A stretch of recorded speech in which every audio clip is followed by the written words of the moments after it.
Hey everyone, I'm Yasmin, and I've got a story to share about my mother-in-law, Jessica. She's quite the character, let me tell you. My husband, Key, thought it would be a good idea to share this story here because, well, he enjoys reading these kinds of tales sometimes. And trust me, it's not surprising considering his mother's antics. He's been dealing with her craziness since day one. He was her first target, after all. Let me start from the beginning. Key grew up with Jessica, who was once married to his dad. Unfortunately, that didn't last long, and his dad made a run for it soon after Key was born. He couldn't handle Jessica's wild ways. Then came Jessica's next romantic misadventure with a man who abandoned Key, leaving his dad to pay child support until he decided to cut ties altogether. I've never met the guy, and honestly, I have no desire to. Jessica claims she single-handedly raised Key, but the truth is far from that. She used him as a cash cow, milking his family for as long as she could. When that well dried up, she begrudgingly got a job, but still had her hand out for money whenever she pleased. And when Key hit his teens, she put him to work, pocketing all his earnings until he turned 18. Key knew he needed to escape the cycle, so he took out loans and secured a scholarship to get into college, where we met. From the get-go, he'd regale me with horror stories about his mother, and I couldn't help but feel enraged on his behalf. I'd often ask him why he still maintained contact with her, but his answer was always the same. He felt obligated due to his upbringing under her narcissistic reign. I urged him to seek help, to break free from her manipulative grasp, and eventually he agreed. With some coaxing and love, I managed to get him started on therapy, using my own savings to cover the costs. It was a tough journey, but he began to find his footing and started to push back against his mother's demands. Of course, Jessica didn't take kindly to this newfound independence. She saw me as the villain, accusing me of manipulating Key against her. She couldn't see that it was her own actions pushing him away. Despite her protests, Key stood by me, defending my actions and asserting his own boundaries. Therapy worked wonders for Key, and as time passed, he grew stronger, more assertive. Jessica, on the other hand, remained stubbornly stuck in her ways. Fast forward a few years, and Key and I have graduated college and tied the knot, leaving Jessica's drama in the rearview mirror. Both of us landed solid jobs, the result of our hard work during college. We scrimped and saved, opting for a modest backyard wedding at my parents' place to stash away funds for a future home. Meanwhile, Jessica's life took a turn for the worse as she married Frank, a disrespectful man who couldn't hold down a job. Frank's freeloadery continued as Jessica incessantly badgered Key for money until he reluctantly agreed to foot the bill for an apartment. She seemed content with the arrangement until news of our house purchase reached her ears. Suddenly, she was all smiles, congratulating us on our new digs before dropping a bombshell. She and Frank expected to move in. Needless to say, I was taken aback. "Excuse me? What are you talking about?" I countered. But Jessica remained resolute, insisting that they were moving in with us. I had to set the record straight. "Jessica, we jointly bought this house. I contribute too. And by the way, I don't live here rent-free like you do in the apartment. Key covers your rent." Jessica's response was predictably defensive. "Watch your mouth, Yasmin. I won't tolerate disrespect." But I stood my ground. "I have a right to speak, Jessica. This concerns my home as much as it does Key's."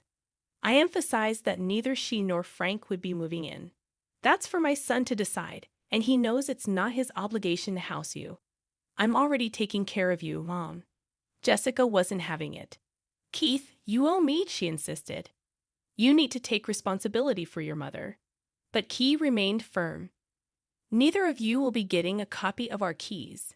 This conversation is over." You'd think that would be the end of it. Well, the drama didn't end there. For days on end, Frank and Jessica bombarded us with calls, trying to guilt-trip us into letting them move in. Jessica even went as far as hurling insults at me, accusing me of manipulating Key. At first, it was almost comical, but soon it became unbearable. Frustrated with their persistence, Key decided to pay them a visit at their apartment to reiterate that they wouldn't be moving in. We thought our message had finally gotten through when the calls stopped. Problem solved, or so we thought. But about a month after settling into our new home, we were looking forward to a well-deserved vacation we'd been saving up for. It was meant to be a peaceful getaway by the beach, just the two of us. We switched off, ready to unwind. But as evening fell, things took a shocking turn. A notification from our Ring camera system alerted me to activity at our front door. We'd installed the cameras before leaving, just in case. I couldn't imagine who would be showing up uninvited, considering our neighborhood was typically quiet. Curious, I checked the live feed on my phone, only to be met with a sight that left me speechless. There on the screen was Jessica and Frank hauling bags of clothes into our home. They'd somehow gained access and were setting up camp in our guest room, with Jessica even making herself at home in the kitchen. I was livid and knew I had to get Key on the line immediately. "Keith, we need to talk. Something's happened," I said urgently, knowing I had to break the news to him. Despite being on vacation, this couldn't wait. Key's initial annoyance quickly turned to shock as he watched the footage. His expression hardened. "Leave it to my mother to surprise me in the worst possible way," he muttered, clearly furious. It was crystal clear. Jessica had completely disregarded our boundaries, and we made it abundantly clear that day that she would not be living with us. I'm baffled as to how they got their hands on our house keys. It's mind-boggling. Frank's sleazy nature makes me worry he might have copied our keys without us knowing. Changing the locks seems like the only solution to ensure they can't just barge in whenever they please. But as for the current problem, I'm leaning towards involving the authorities. What they're doing is not only illegal, but also downright frightening. Trusting them anymore feels impossible. Calling the cops and cutting off contact might be the best course of action. I gave Key some time to mull over the idea, seeing the furrowed lines on his forehead as he weighed our options. Surprisingly, his response was more resolute than I anticipated. "Let's do it," he said firmly. I couldn't help but ask, "Are you sure about this?" There's no turning back once we involve the police. But Key was steadfast. They've betrayed my trust one too many times. There have to be consequences. I pressed further, asking if he'd be willing to cut off contact with them as well. "Of course," he replied, regret lacing his words. "I should have done it ages ago. It's time to distance myself from them." With Key on board, we formulated a plan. But first, he decided to give his mother a final warning. Maybe, just maybe, she'd come to her senses. Key called her, but she didn't pick up at first. Through the security cameras, we could see her and Frank in a huddle, likely discussing our call. When she finally answered, we put it on speaker so Frank could hear too. "Hey, Keith, how's the vacation?" she asked, feigning ignorance. But I wasn't having it. "Breaking into our house isn't something to brush off, Jessica," I interjected. There was a tense silence on her end, and she exchanged a glance with Frank, who seemed adept at deception and manipulation. It was evident that Jessica had anticipated this confrontation, likely expecting her husband, Frank, to come up with some sort of defense. She immediately accused me of being crazy and demanded Key to silence me. But Key wouldn't stand for it. "Don't talk to my wife like that," he asserted. Jessica's tone turned accusatory, claiming we were spying on them with cameras both inside and outside the house. She seemed offended by our intrusion into their privacy, which struck me as ironic given her own invasion of ours. Unsure if she was deflecting or genuinely offended, I couldn't help but retort, "That's rich coming from you, Jessica. You broke into our home against our wishes." But Jessica remained defiant, insisting that as Key's mother, she had a right to be there. Key, however, stood his ground, reminding her of the apartment he already provided for her. Their presence in our home was unwelcome, and we demanded answers about how they obtained the keys. Frank's admission confirmed our suspicions. "I made a copy of your keys," he confessed brazenly. Enraged, Key rebuked him, but Frank asserted his authority as Key's stepfather. The tension escalated as Key challenged Frank's actions. labeling them as forgery and illegal. Jessica attempted to justify Frank's actions, claiming a mother should have access to her son's home for emergencies. But her flimsy excuse didn't hold water.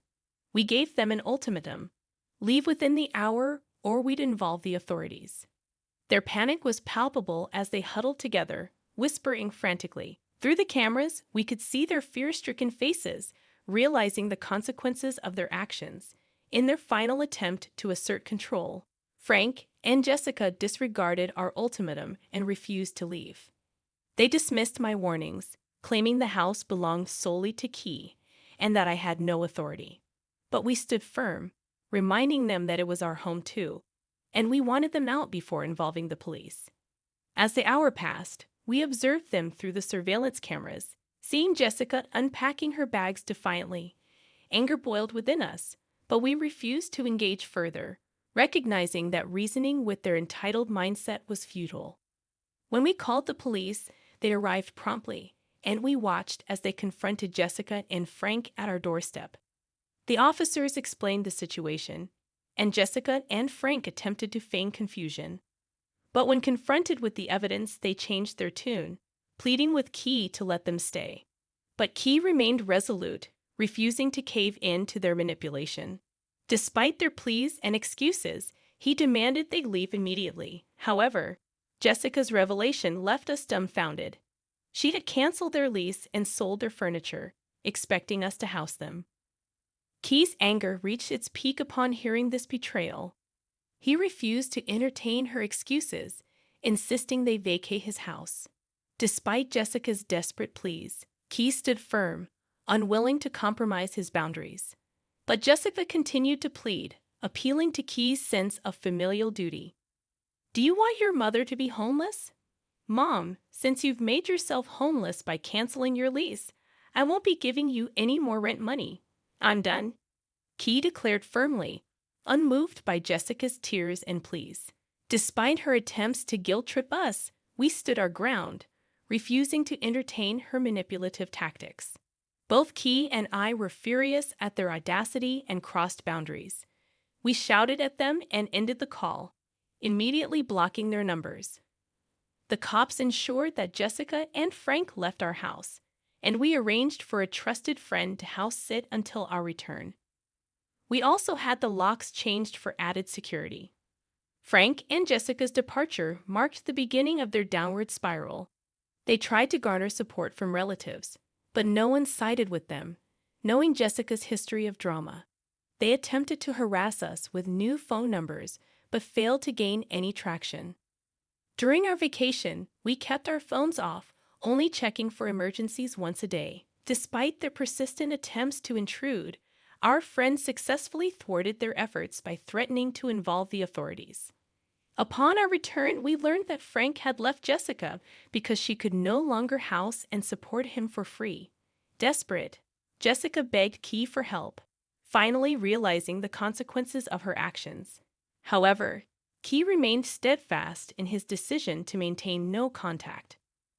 Recently, we heard from family that Jessica now lives in a trailer and works at a retail store, with retirement nowhere in sight.